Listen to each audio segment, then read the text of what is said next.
Bon, on va afficher uniquement les formes maintenant. On va parler du texturage.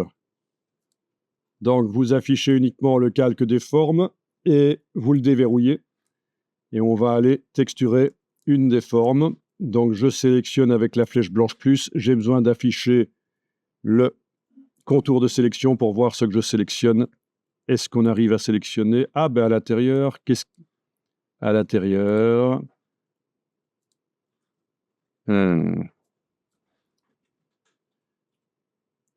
Ah, couleur loup était verrouillée. OK. Le sous-sous-groupe. OK. Là, ça marche. Bien. Je vais sélectionner, par exemple, ce que j'ai ici, qui est jaune. Sélection identique, couleur de fond. Voilà. Et on va tenter de mettre une texture dessus. Texture en grain. Dans le menu Effets, vous avez des effets Photoshop. C'est bizarre, mais on peut appliquer des effets Photoshop sur des vecteurs.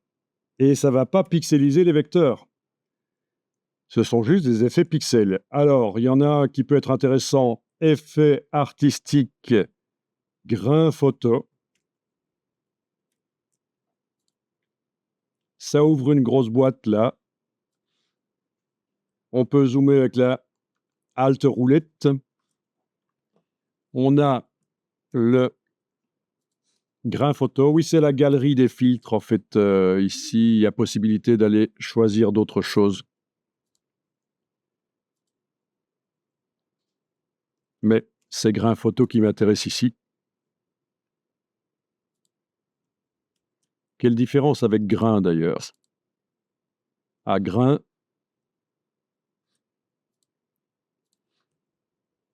ça fait plein de couleurs différentes. Et grain photo, on est plus en monochrome. OK. Donc, vous réglez le grain avec son intensité, etc.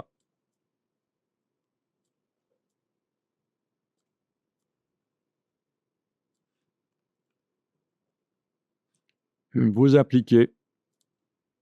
Et voilà. C'est trop fort. Je vais le modifier alors. Je ne vais pas l'annuler, on va le modifier. Vous avez appliqué votre grain. Pour modifier le grain, il ne faut surtout pas retourner dans le menu Effets, aller rechercher le grain. Ça mettrait un deuxième effet de grain. Quand des formes utilisent un effet spécial, d'abord, on va rappeler que dans la palette des calques, ces formes-là ont une cible grise qui m'indique, tiens, tu dois aller voir dans la palette aspect. Et donc, je vais aller voir dans la palette aspect. La palette aspect, elle est là. Donc, en ayant mes formes sélectionnées, j'ai la possibilité de désactiver le grain photo, enfin de ne pas l'afficher, ou de le modifier en cliquant sur le mot grain photo. Voilà. Et c'est là que je vais me dire, j'y suis quand même allé un peu trop fort. On va faire un truc plus subtil. OK. Donc, vraiment, c'est l'astuce. Quand vous appliquez un effet sur un objet, si on veut le modifier, il faut aller le chercher dans la palette aspect. Il est là certainement sous forme d'hyperlien disponible. Alors sur cette forme, rien n'empêche d'aller mettre des dégradés ou quoi que ce soit. Le grain va rester. Il suffit de modifier le fond et d'aller appliquer des dégradés, du nuancier ou quoi. Voilà. Et tiens là, il s'est appliqué sur chaque forme et ça donne un effet sympa. Je n'ai pas utilisé l'outil dégradé. Si j'utilise l'outil dégradé, ça fait ça. J'annule. Ça peut être très intéressant qu'il s'applique sur chaque forme comme ça. Donc, le fait qu'il y ait du grain n'empêche pas d'aller modifier le fond, d'ajouter un deuxième fond avec des motifs, etc., tout ce qu'on veut. Les effets spéciaux, c'est vraiment gourmand en ressources informatiques. Donc voilà l'astuce. Je vous l'ai dit, j'ai croisé encore dernièrement quelqu'un qui appliquait des effets dans Illustrator et c'était tellement lourd que chaque fois que la personne bougeait un objet, elle devait attendre 5 ou 10 minutes que ça calcule pour pouvoir passer à la suite. C'était infernal.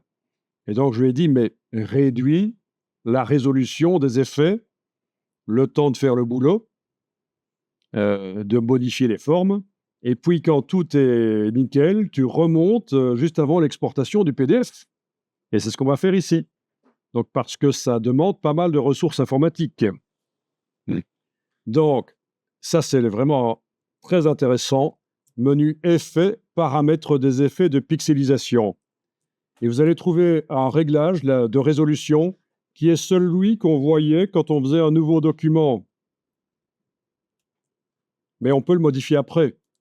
Donc, c'est effet, paramètres des effets de pixelisation.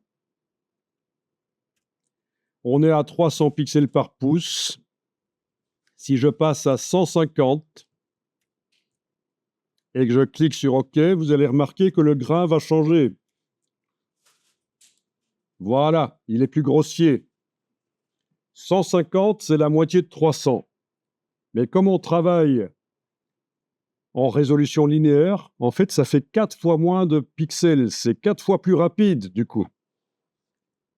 Si je vais dans Effets, paramètres des effets de pixelisation, vous vous souvenez, on était à 300. Si à la place de 300, je vais indiquer ici résolution, autre, 30, je vais obtenir quelque chose d'extrêmement grossier. Voilà. Ça fait combien de fois moins de pixels qui sont à traiter par l'ordinateur, là, pour faire le grain? Je suis passé de 300 à 30. Donc, c'est 10 fois moins en largeur, 10 fois moins en hauteur, c'est 100 fois moins. Donc, ça va être 100 fois plus rapide à calculer.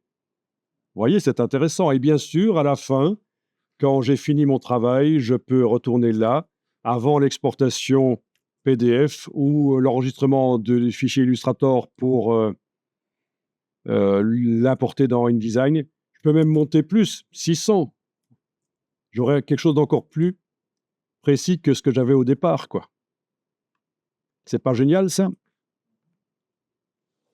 Oui, c'est Là, je vais ajouter, en plus du grain photo, une ombre. Effet spécial ombre portée.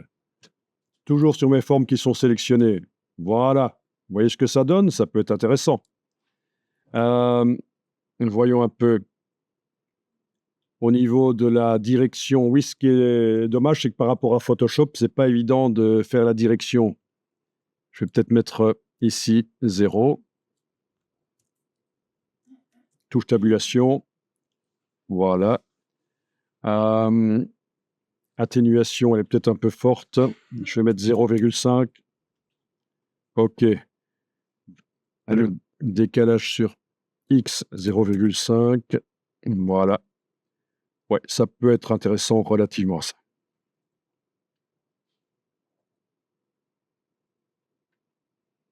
OK.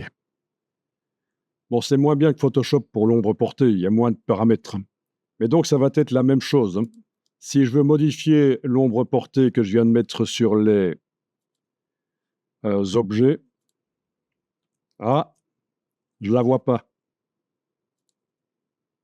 En fait, je l'ai mise sur le fond parce qu'il était spécifiquement sélectionné. Donc, il est là-dedans, gros piège. On peut mettre des effets spéciaux sur un des fonds ou un des contours. Si je veux qu'il s'applique sur tous les fonds et tous les contours, même s'il n'y en a actuellement qu'un seul, je dois le sortir de là. Voilà, ça c'est un gros piège dans Illustrator. J'avais appliqué une ombre et je ne voyais pas dans la palette aspect la ligne, l'hyperlien qui me permet d'aller la désactiver ou d'aller la modifier en cliquant sur elle. Voilà. Je vais la mettre à 40%. Il paraît que c'est une bonne valeur pour les ombres. Voilà. Voilà. Et donc, même chose, hein, si ça devient super lent, je vais dans menu effets, paramètres des effets de pixelisation et je vais choisir quelque chose de plus bas. Voilà.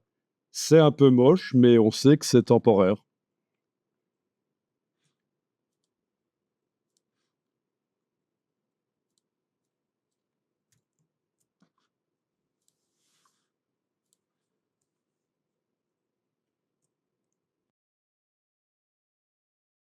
Bon, je vais ici enlever l'œil en face d'ombre portée grain photo parce que finalement, je ne l'aimais pas. Donc, c'était juste pour vous montrer. Bien.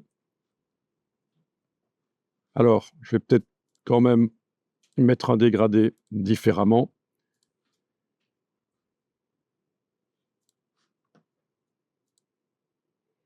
OK.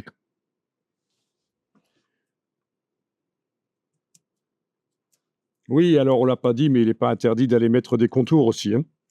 Des contours directement sur la forme si vous voulez. Techniquement, c'est possible, hein. Contour avec des dégradés. Contour qui va se mettre à l'extérieur ou à l'intérieur. Après, il faudra voir comment on combine ça avec les autres contours qui sont sur l'autre calque.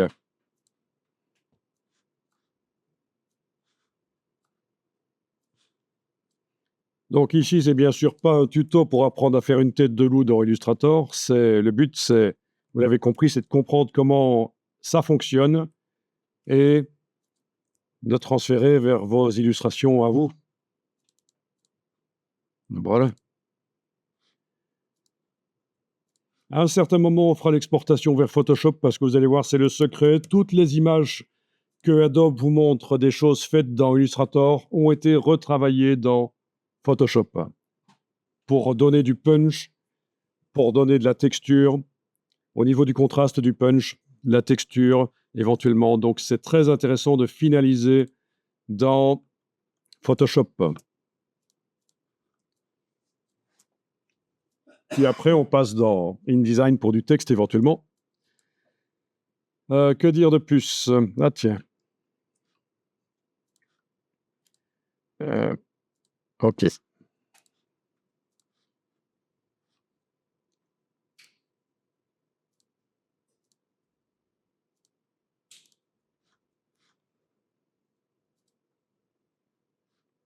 Fait.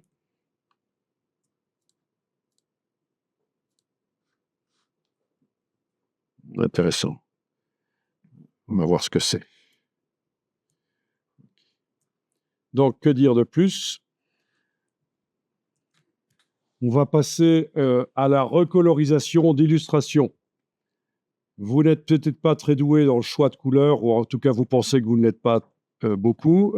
Illustrator va pouvoir vous aider à vous faire plein de versions en couleurs différentes. Et pour ce qui est de faire des choix, en général, tout le monde est bon pour juger que quelque chose est bien ou pas. Donc, en fonction de tout ce qu'Illustrator va vous proposer, vous pourrez choisir quelle est la meilleure version.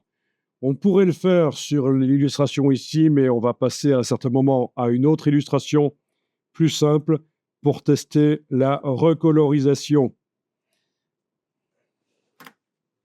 Donc,